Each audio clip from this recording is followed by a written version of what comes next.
Buenas tardes.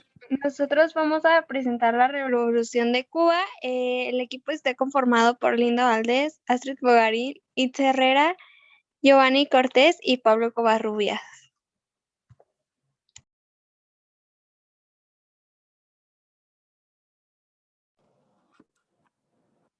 Cuba antes de la Revolución.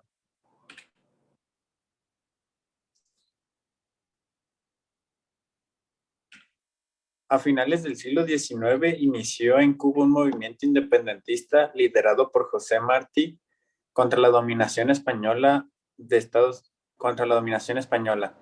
Estados Unidos decidió apoyar el movimiento cubano para poder tener control sobre la isla, a lo que le declaró la guerra a España, en la cual ganó Estados Unidos, y le dio supuesta libertad a Cuba bajo el control norteamericano. Antes de 1959, Cuba era uno de los países más desarrollados de América Latina y mostraba índices socioeconómicos superiores a los de muchas regiones del centro de Estados Unidos o el sur de Europa. Zonas de referencia para el cubano de a pie que no solía compararse con sus homólogos de América Central o del Caribe. Aunque siendo Cuba un país desarrollado, la diferencia entre ricos y pobres era enorme, causada por la dictadura de Batista.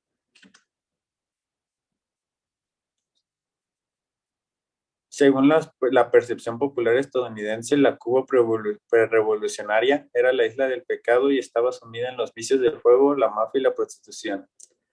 El juego en Cuba se refería a los casinos. Estos empezaron a desarrollar en la isla en 1920 con el crecimiento del turismo. Después de varios altibajos en las siguientes 3 décadas, despegaron a mediados de los 50, cuando Batista y sus socios, junto con los mafiosos estadounidenses, utilizaron los recursos de los bancos de desarrollo estatal y los fondos de pensiones sindicales para construir hoteles con sus correspondientes casinos. En el proceso se enriquecieron lavando dinero, robándole a los inversionistas y traficando drogas.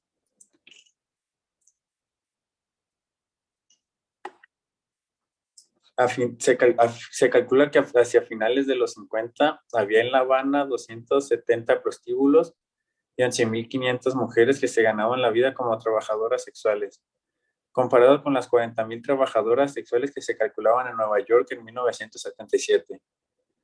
La proporción de trabajadoras sexuales en La Habana de los 50, con una población de 1 millón de habitantes, era aproximadamente el doble de la de Nueva York, con 8 millones de ciudadanos. El trabajo sexual en La Habana atraía más atención que en Nueva York, no porque había más trabajadoras, sino porque estaban concentradas en ciertas regiones urbanas, además de que jugó un rol importante en la industria turística, así como la extravagancia en las zonas donde se ejercía ese trabajo. Eso contribuyó en gran parte a su visibilidad y a su mala fama. A pesar del gran número de mujeres involucradas en la industria sexual, muchas mujeres trabajaban en otros sectores de la economía cubana, donde también eran muy explotadas.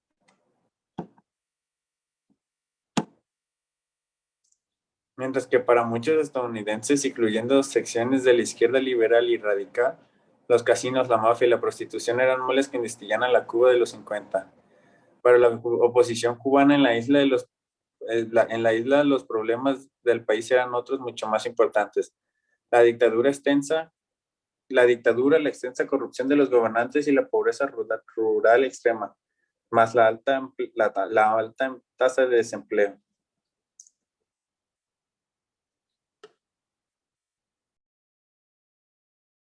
Mi nombre es Itza Herrera y les voy a presentar qué fue la Revolución Cubana. La Revolución Cubana inició cuando Eduardo Chávez, que era del Partido Ortodoxo, se suicida dejando un vacío político, y este lo cubriría Fulgencio Batista, que era del Movimiento de la Paz, y que próximamente al Partido Comunista, para agradar a los Estados Unidos, y manifestó una línea anticomunista mientras aumentaba la represión política contra la izquierda. En ese mismo instante, Fidel Castro organizaba el 26 de julio de 1953 el asalto al cuartel de Moncada en Santiago de Cuba. la segunda guarnición militar del país, una acción que sería el inicio de la insurrección popular para tumbar la dictadura, pero su fracaso reforzó momentáneamente al régimen. El aumento de la represión ayudó a Batista y en 1954 fue designado presidente tras unas elecciones sin competencia que distendieron de la vida política gracias, entre otras cosas, a la liberación de Castro y su partida al exilio.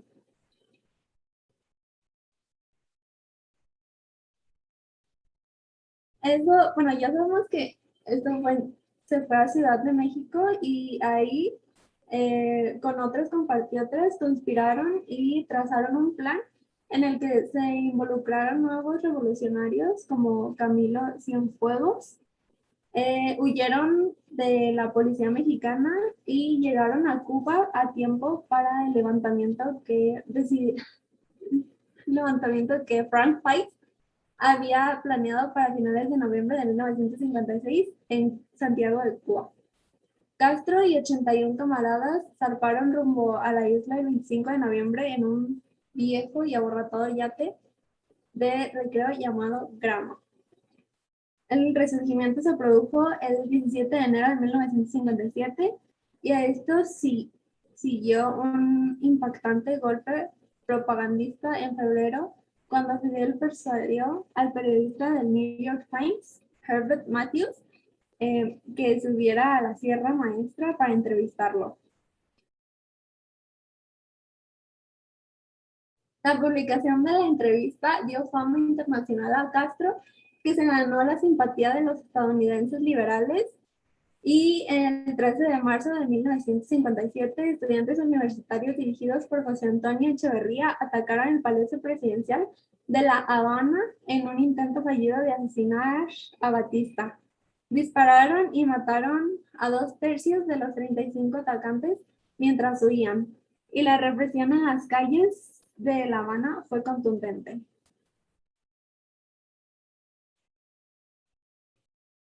El movimiento parecía ir ganando fuerza, y pese a perder a Frank Pace, asesinado por un pelotón del gobierno en Santiago en julio, el apoyo y las simpatías crecían rápidamente por todo el país. Al comienzo de 1958, Castro había establecido un cuartel general fijo en un bosque de la Sierra Maestra, llamado La Plata, y emitía mensajes propagandísticos desde el radio rebelde por toda Cuba. Batista comenzó a percatarse de su decreciente popularidad y envió un ejército de 10,000 hombres a la Sierra Maestra en mayo de 1958 con el fin de eliminar a Castro, en una misión conocida como el Plan FF. Se encargó al Che Guevara que sellara la victoria final, utilizando tácticas clásicas de guerrilla para hacer descarrilar un tren blindado en Santa Clara y partir el maltrecho sistema de comunicaciones del país.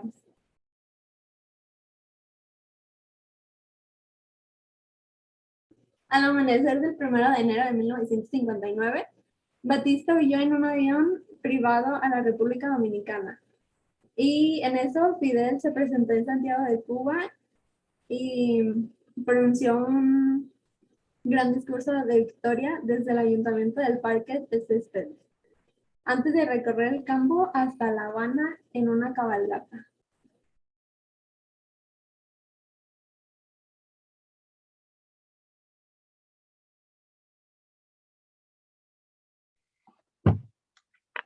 Yo soy Linda Valdés Santillán y yo les voy a presentar lo que son las bibliografías de Fidel Castro y del Che Guevara. Bueno, pues para empezar, Fidel Castro, también conocido como Fidel Castro, que su nombre realmente era Fidel Alejandro Castro Ruz, nació en una finca, nació el 13 de agosto de 1926 en Mirán, que fue una antigua provincia cubana de Oriente. Su padre fue Ángel Castro y su madre Lina Ruz, y bueno, él era eran 4 hijas y 3 hijos. Era Ángela, Juana, Emma y Agustina, y Ramón, Fidel y Raúl. Sus padres contrajeron matrimonio en 1943, 2 años después de iniciar el divorcio de su primera esposa, llamada María Luisa Argota. Aprendió a leer y escribir en la Escuela Pública Rural de Virán y continuó la enseñanza en colegios católicos privados, donde también inició la carrera de Derecho en La Habana, la carrera de Derecho, y finalizó 5 años más tarde, en 1950. Bueno, se destacó también, bueno, también se destacaba en oratoria y deportes en el colegio. Y bueno, como ya había dicho, se matriculó en las carreras de Derecho y Ciencias Sociales, Derecho Diplomático y Derecho Diplomático en la Universidad de La Habana. Y bueno, Fidel Castro guardó con especial, cuando creció, guardó con especial celo su intimidad, y pese a haber tenido una familia numerosa entre hermanos, hijos, nietos, intentó que su vida personal estuviera siempre marcada por la discreción, y se casó por primera vez con Mirta Díaz Balart, con quien tuvo un hijo. Y bueno, además de eso, también tuvo una relación con Nati Revuelta, donde nació Alina Fernández Revuelta.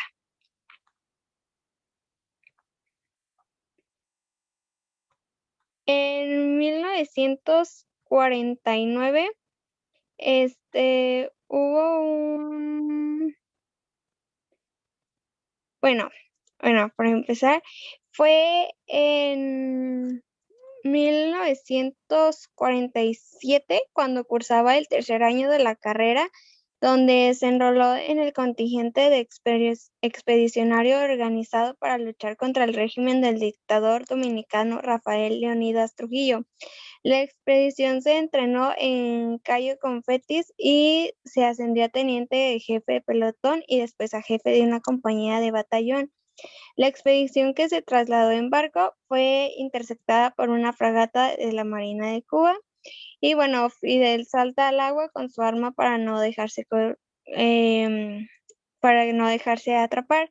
Después, en 1948, en las campañas de políticas de ese partido, dentro de su organización política, trabajó en la militancia de los jóvenes en las posiciones más radicales combativas.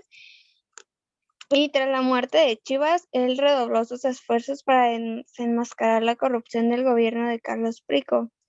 Y ya fue en 1949 cuando encabezó una protesta frente a la misión diplomática en los Estados Unidos de La Habana, para expresar la indignación que había ante el irrespeto del monumento del héroe nacional de Cuba, José Martí.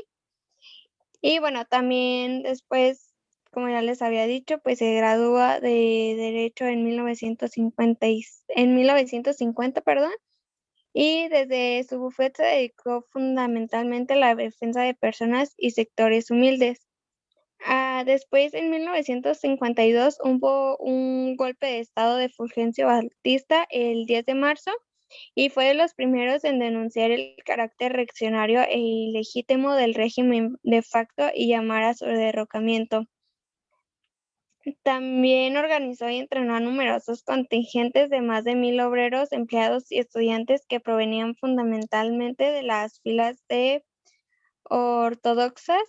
Y para 1953, con 160 de los jóvenes que había entrenado, el comando asaltó al cuartel Moncada en Santiago, Cuba, y al cuartel de Bayamo, en una acción concebida como detonante de la lucha armada contra el régimen de Batista.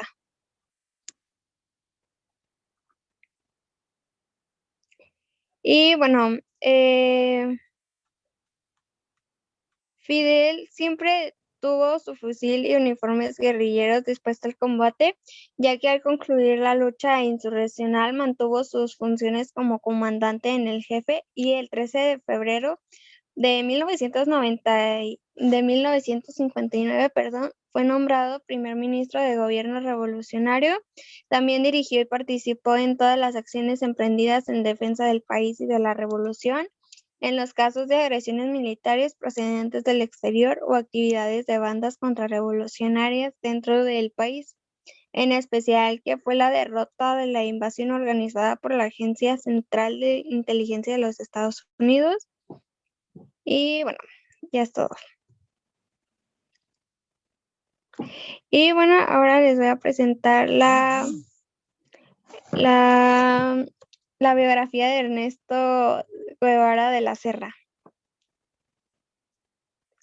Bueno, Ernesto Guevara de la Serna, también conocido como el Che Guevara, era hijo de Ernesto Guevara y de Celia de la Serna. Fue nacido en cónyuges de...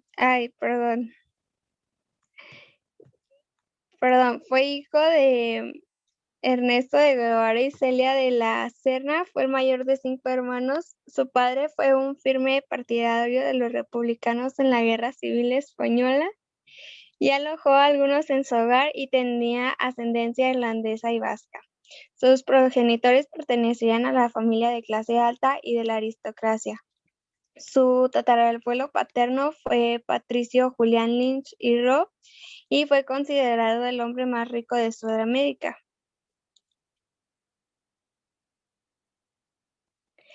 Algunos de sus estudios fue que en 1948 empezó la carrera de medicina y en 1953 se doctoró por la Universidad de Buenos Aires, donde siguió practicando rugby en el Club de San Isidro. Firmó artículos con el seudónimo de Chang Shou en la entrevista de Tackle, la primera revista de rugby de Argentina que él fundó y dirigió. Le gustaba jugar ajedrez y leer poesía, y también se convirtió en un lector voraz al que le gustó mucho la filosofía.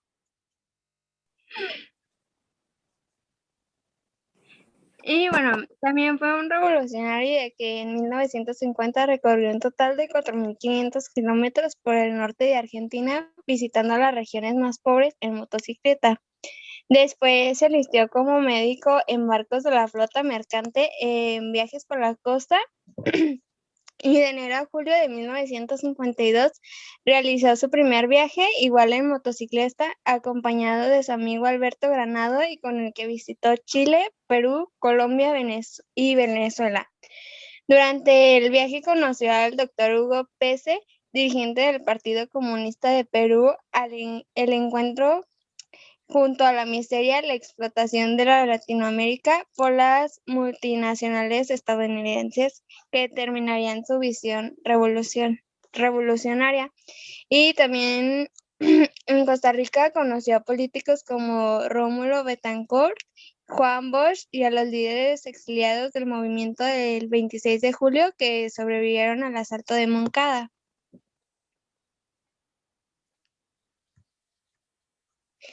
También fue comandante, ya que Fidel le nombró comandante en julio de 1957 y lideraba la llamada columna número 4, siendo el primero en conseguir el grado, antes que Raúl Castro. Y en 1958 Castro decidió nombrarle director de la recién creada Escuela Militar para formar a futuros guerrilleros, y en junio de 1958 formó la columna número 8 con reclutas para enfrentar a la ofensiva que lanzó Batista un mes, enviando a 10.000 soldados a la Sierra Maestra. Y el 31 de agosto, tras el fracaso militar de la dictadura, Castro lanzó la contraofensiva con el fin de extender la guerrilla a todo el país, y le ordenó al Che y a Camilo dirigirse hacia la capital.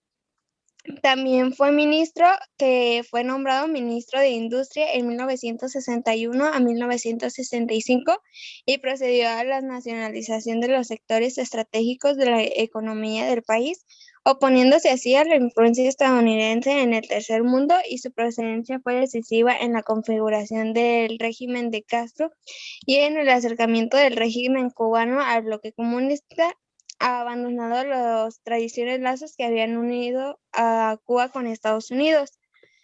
También alguna de sus obras fue que escribió relatos de la guerra revolucionaria en Cuba en 1961 y Diario de la campaña en Bolivia en 1968. Dos de sus libros, que son dos libros en los que muestra la lucha guerrillera en los que defendió los movimientos revolucionarios a base de campesinos en los países de vía de desarrollo. Y bueno, en 1965, ya para finalizar, dio su renuncia y escribió la famosa carta de despedida a Fidel Castro, en el cual renuncia a sus cargos y a la nacionalidad cubana y declara su voluntad de hacer la revolución en otras guerras. Dejó Cuba y apareció un año después en Bolivia como líder de campesinos y mineros bolivianos contrarios al gobierno militar. Y para su muerte fue el 8 de octubre de 1967, que fue capturado por una patrulla de Rangers y asesinado. Se exhibe su cuerpo antes de enterrarlo y se le cortan las manos para que no pueda ser identificado posteriormente. Y sus restos están junto a sus compañeros de combatientes que fueron trasladados a Cuba en 1997. Y eso es todo de mi parte. Muchas gracias.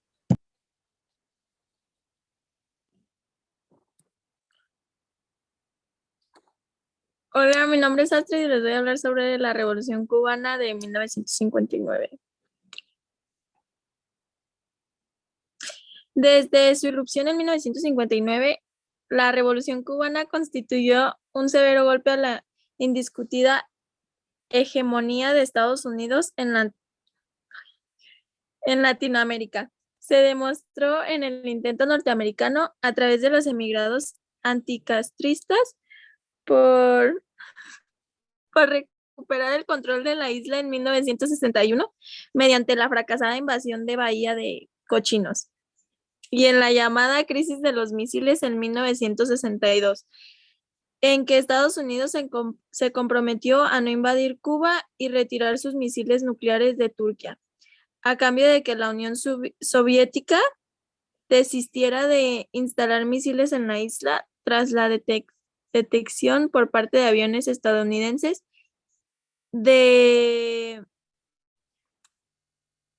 por parte de aviones estadounidenses.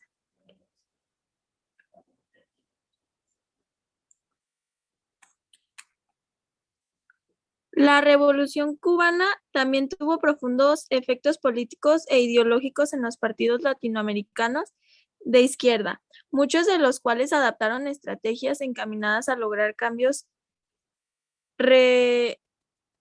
revolucionarios mediante la vía armada.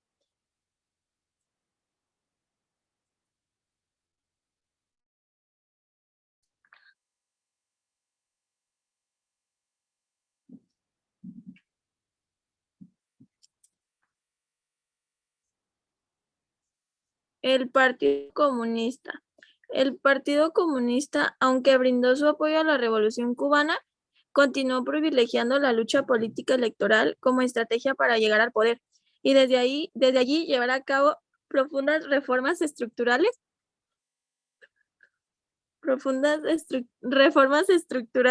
como paso previo a la construcción del socialismo.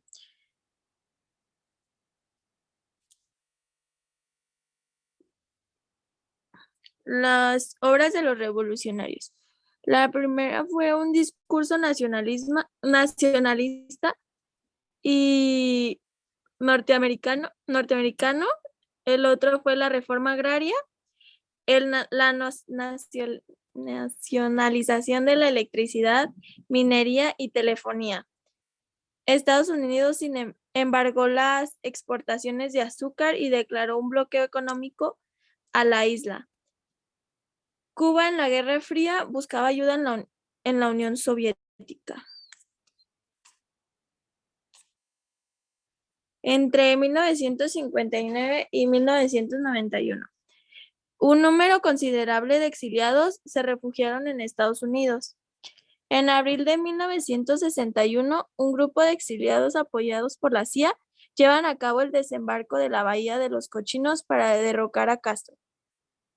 En 1961, Fidel Castro declaró la Revolución Cubana, que era socialista, y el marxista-leninista.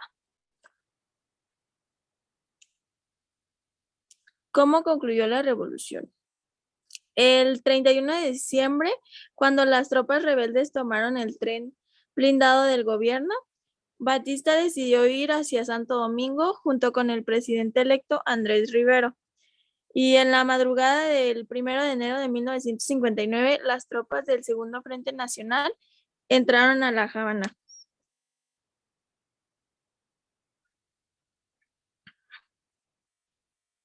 Los cambios revolucionarios. Los cambios revolucionarios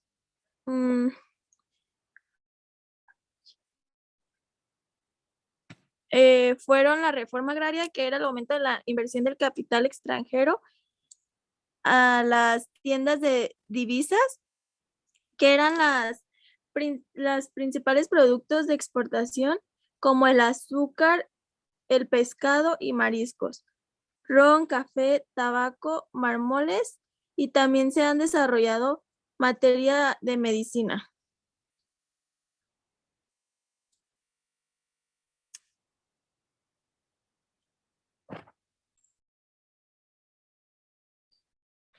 Yo soy Giovanni Cortés y les voy a hablar sobre los éxitos y fracasos en la Revolución Cubana. Cuando la Revolución Cubana empezó, todavía Dwight Eisenhower era presidente de Estados Unidos. Adolfo López Mateos gobernaba México y la Unión Soviética era la segunda potencia del mundo. Para los admiradores de la Revolución Cubana, la fecha marca una jornada simbólica. Por la de medio siglo de Cuba ha sido el símbolo de la resistencia ante Estados Unidos, el ícono de la soberanía política latinoamericana y la esperanza de un modelo alternativo para el caótico orden mundial.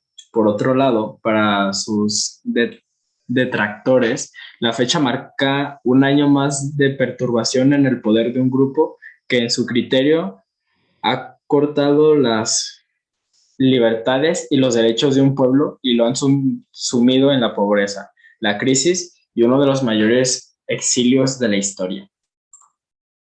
Primero voy a empezar hablando sobre los éxitos que tuvo Cuba después de esta revolución, comenzando con la salud y el factor de la educación. Los éxitos de Cuba en materia de salud son reconocidos mundialmente y dan cuenta de un nivel de compromiso consecuente y sistemático con el desarrollo de la salud por parte de las demás altas autoridades de este país, desde 1959. Esto lo señala la Organización Mundial de la Salud, o BBC Mundo. Es importante señalar que ya antes de la revolución, en 1957, Cuba operaba el primer lugar de la región con menor mortalidad infantil y con mayor número de médicos y camas en los hospitales. En las últimas 2 décadas, el servicio médico en Cuba se ha deteriorado dada la falta de medicinas, equipos médicos y las diferencias estructurales severas en varias instituciones hospitalarias. El gobierno cubano lo atribuye a las sanciones económicas impuestas por el gobierno de Estados Unidos por casi 60 años. 60 años después del triunfo de Fidel Castro, el país ha erradicado prácticamente el analfabetismo. Cuenta con un sistema de educación público que abarca todas las enseñanzas y ha creado modelos educativos que se han utilizado en el resto de Latinoamérica. Antes de la revolución, si ven, el analfabetismo en la ciudad era del 11%, en el campo era del 40%. Eso es algo que en la revolución se solucionó. Se eliminó, además de la educación privada, y se hizo accesible para toda la población. Cuenta Mesa Lago a BBC.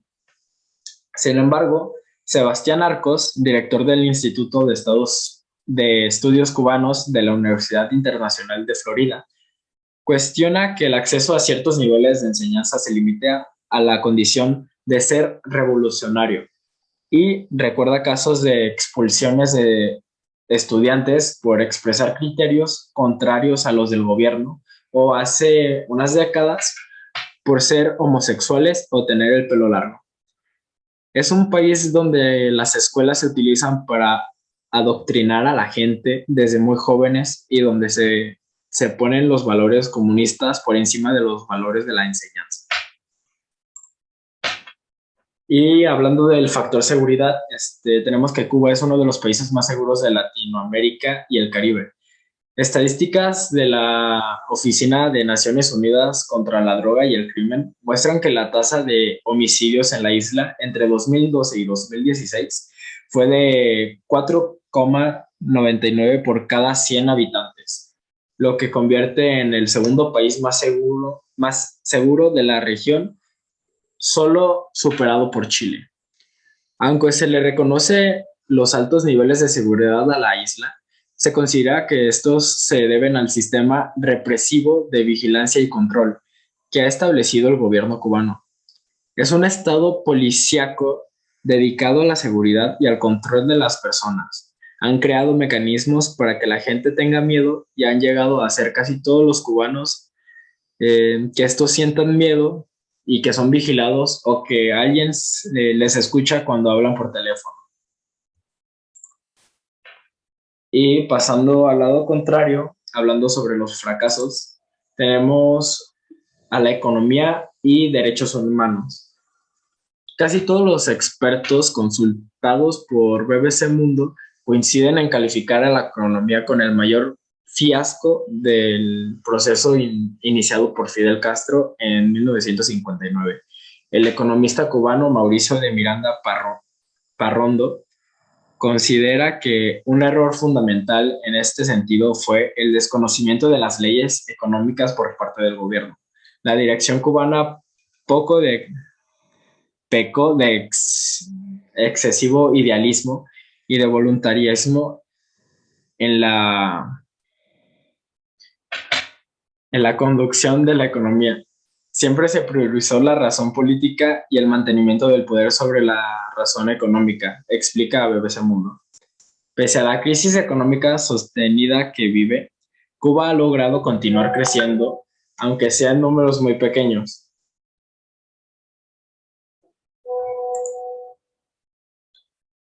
Y hablando más enfocado a los derechos humanos, es uno de los temas más peliagudos y de los que más controversia generan entre quienes apoyan o critican la Revolución Cubana. A través de los años, organizamos internacionales y críticos del gobierno han denunciado lo que consideran violaciones sistemáticas de los derechos humanos en la isla, que van desde la falta de libertad de prensa hasta el encarcelamiento o la persecución de opositores políticos, algo que su gobierno y sus seguidores niegan. En septiembre de 2018, el secretario general de las Naciones Unidas incluyó nuevamente a Cuba entre los países que toman represalias vergonzosas contra quienes defienden los derechos humanos. Un grupo de mujeres en Cuba, opositoras llamadas Damas de Blanco, aquí se muestra la imagen que una de ellas es la mujer que trae una camisa blanca, aseguran ser víctimas frecuentes de represión por parte de la policía de Cuba. Y para terminar, tenemos el hombre nuevo. Esto es un paradigma que, pues, el ideal fue creado por Ernesto Che Guevara y es un sistema de elecciones humanas que muchos críticos ven el resumen de una serie de fiascos de todo tipo. Han impactado en las escenas de Cuba de pie y han llevado a algunos a notar falta de compromiso con el país y su futuro.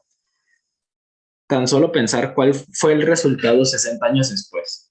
Un país del que se calcula que han inmigrado más de 3 millones de personas, que está desbasado, con las familias separadas, con una economía que no funciona con jóvenes que solo quieren irse a otro lugar.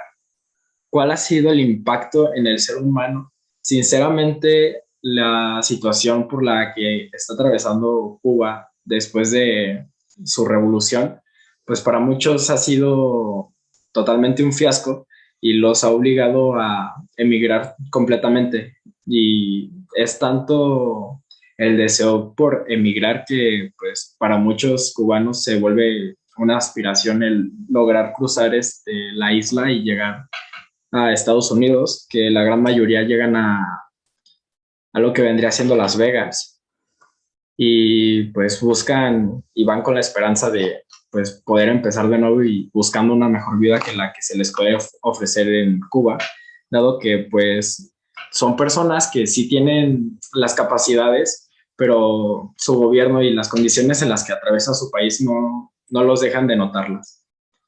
Y bueno, esto sería todo por nuestra parte. Muchas gracias.